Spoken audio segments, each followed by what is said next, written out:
Trash the planet to save the planet seems to be the mantra for the net zero zealots. As long as the ultimate goal has a tenuous connection to net zero, then the environment can quite literally go to hell. I was sent a link yesterday to the video we're going to take a look at here, and I sat and watched it literally with my jaw agape in disbelief. This video relates just to one state of Australia, Queensland, and the scale of the desecration of pristine forests and ranges is absolutely shocking. All for wind turbines in the name of net zero, which will last about 20 years and will then need to be torn down. And because wind has such a low capacity factor, the percentage of time when a turbine is actually producing power struggles to get over 30%, it means we need 3 times the total capacity of wind farms to make up for that woeful inefficiency. But nobody gives a shit about the forests slashed and the wildlife displaced by these monstrosities. Just as long as you can say it's for net zero, you can literally get away with murder. Welcome back to MGUY, British engineer and lawyer, now Sydney-based YouTuber. Be sure to follow me on the usual socials for more content, links in the description, and please make sure you're subscribed and have enabled all notifications so you don't miss out on any future videos. Everyone in Australia should see this video. It's some 3D modelling of the proposed wind factories, I'm glad he actually calls them factories rather than cuddly farms, across some of the most beautiful and remote areas of Queensland. It's not until you start to appreciate the scale of all this that you begin to realise what a devastating effect these factories have on our landscape. And that's before we even look at their bird chopping abilities. But the greenies go remarkably silent when we're talking about forests cut down, wildlife displaced and birds shredded when it's all linked to net zero. They'd be screaming from the rooftops if this happened for any other reason. But when it's for wind turbines, yeah, whatever. As usual, they're complete hypocrites when it comes to wind turbines and solar panels. My name is Stephen Nowakowski and I've been working on some 3D modelling showing the spatial footprint of wind and solar factories in Queensland. You have to remember this is just Queensland alone. And I think the general public do not understand the task at hand to achieve net zero. Just to build a new electricity system, which only equates to 30% of our emissions, a complete overbuild of the electrical network needs to be undertaken. I say overbuild because we need to triple the nameplate capacity or the generation by 3 because of the low intermittent nature of renewables.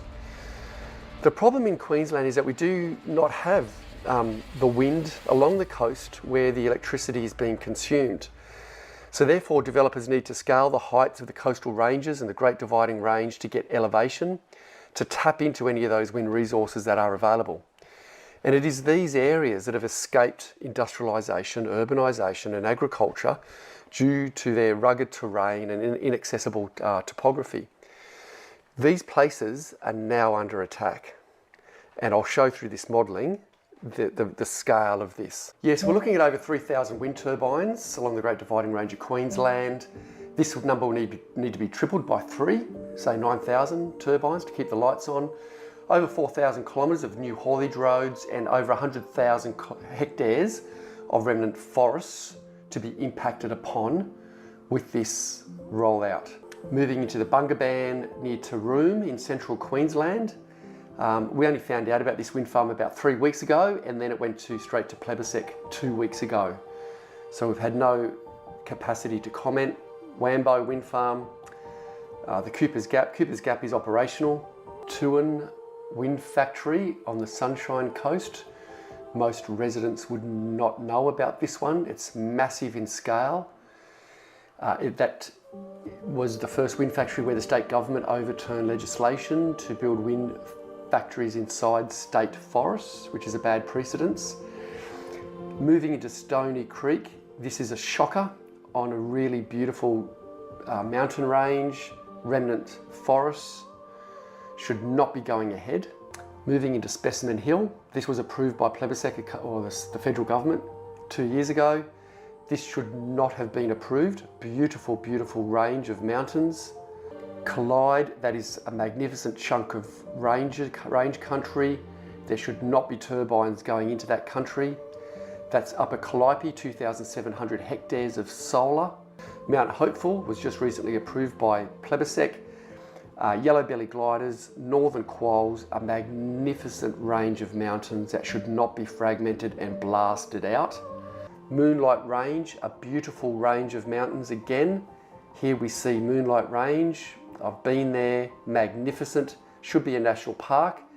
It's going to get carved up and smashed to smithereens.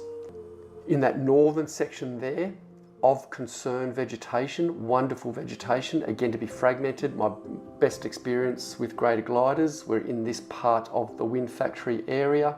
Moving north, Clark Creek, I flew over this a couple of weeks ago, and there is 4 bulldozers in there right now, smashing beautiful vine forests on top of this range.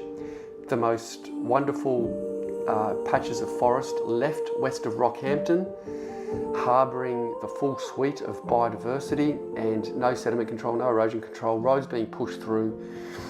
The northern section, particularly to the north up here, is sacrilege. It should not, these roads should not be going in there. That should all be national park. Beautiful range of mountains.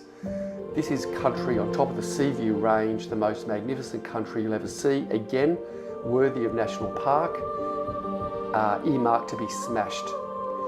This is the Upper Burdekin site. The biodiversity on this site, the endangered species list is off the charts. All this country beyond the Mount Fox crater, turbines, koalas, 3 gorge systems, hoot pines, Sharman's rock wallabies, Mark's stows, rufous bedongs, magnificent brood frogs, and even a red goshawks were found on this particular site. I'll conclude by saying the entire length of our Great Dividing Range is under attack. The places we hold dear, our wild, remote places harbouring the last vestiges of our biodiversity, are being blasted away right now by ruthless developers and facilitated by compliant state governments who are fast-tracking the approval processes of these projects, and also facilitated by the entire conservation sector, who are totally asleep at the wheel, unable or incapable of stopping this juggernaut that they have unleashed. Conservation groups are on the wrong side of history on this and need to wake up fast. Wow, you must go and watch the whole video at the link in the description and share it far and wide so as many people as possible can see the devastating impact of wind factories. Which would you rather have? A few nuclear reactors dotted around the country with a small footprint and little environmental impact that have a capacity factor in excess of 90% and can provide reliable zero emissions electricity? Or would you prefer acres and acres of inefficient and unpredictable wind turbines and solar panels destroying the spotless landscapes of Australia?